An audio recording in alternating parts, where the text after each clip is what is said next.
Welcome to Tenor Tech, where I solve the problems you didn't even know you had. You're ready to add subtitles. Begin by ensuring the subtitle file matches the video base name or is easy to find. Open VLC and load the video via Media Open File, or simply drag the file into the player window. This lets VLC scan for matching subtitles automatically. Once the video starts, pause and check the playback or subtitle menu to see detected subtitle tracks. Doing this early avoids confusion later and makes manual loading faster if automatic detection fails. If VLC didn't attach subtitles automatically, choose Subtitle Add File and pick the SRT or sub you downloaded. This instructs VLC to render that file over the video.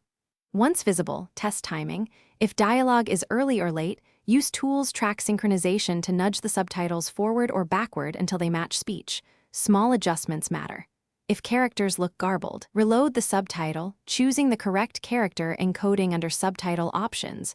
So accents and not. When everything looks good, you can keep subtitles handy by renaming the subtitle to match the video base name. VLC will auto-load it next time. If subtitles do not appear, confirm the extension is supported, the track isn't disabled, and the encoding is correct. Toggling subtitle sub, track off and on can help.